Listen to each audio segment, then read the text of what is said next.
Okay, today we're going to talk about something that I always ask my clients. And I had a question today from Renata, and I want to share that with you because I think it's so important for us to learn how to make those financial decisions. So thank you, Renata, for making that topic for today.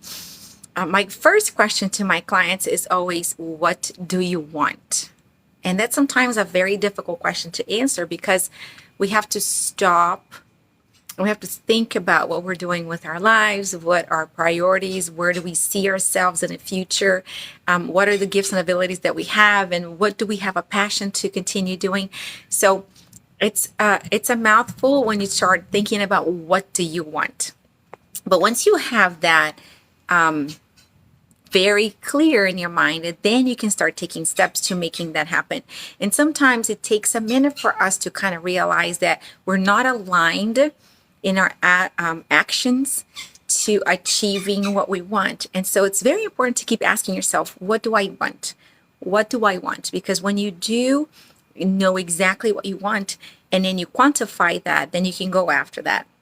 And so that's a very important question to pose yourself every once in a while, and especially when you are coming to the completion of a specific goal, because then you always want to have another goal in front of you so you can keep being productive and passionate about what you were doing every day.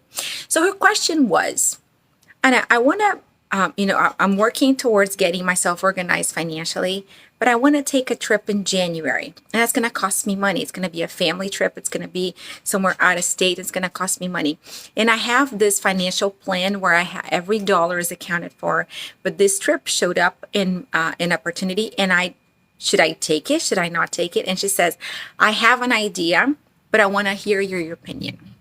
And so without asking her that question, what do you want? I told her what I would do, and then we're going to have a conversation later. But I just wanted to share with you what came out of that. So in my personal life, I value relationships. So I don't collect knickknacks. I don't collect whatever. So maybe I have a very big collection of high heel shoes, but that doesn't count.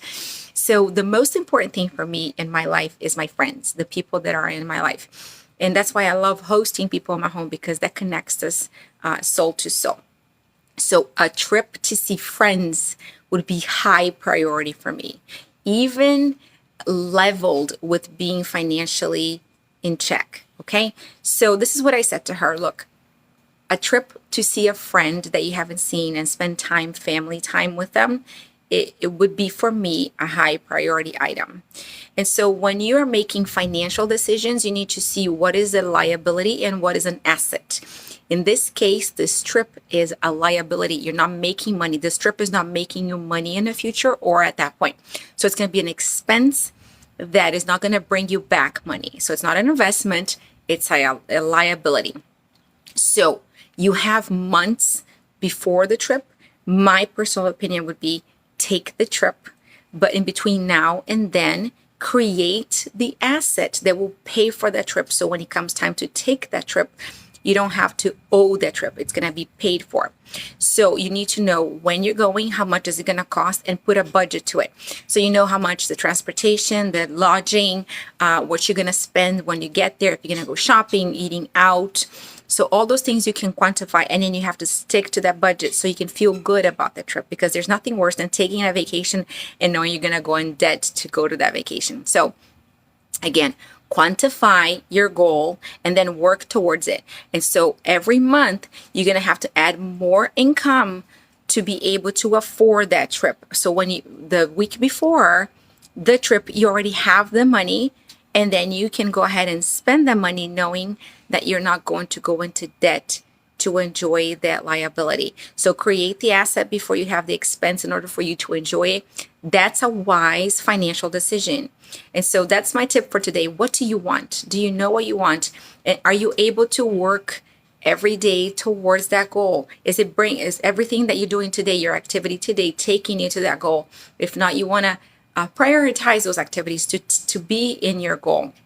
And when you're making a decision in between a liability and an asset, is that liability feeding your soul? Is that liability doing something for you emotionally? Because it doesn't pay for you just to work, work, work, save, save, save, and don't live. The Bible teaches that there was a man that said, I'm going to work very, very hard and save all this grain.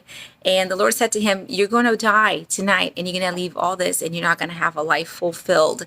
So so that's an extreme. The other extreme is to never save and never prepare. So you want to be a wise person when it comes to your finances. And if you have a liability, make sure that you have an asset that will cover that liability so you can enjoy the liability, knowing that that's part of your passion.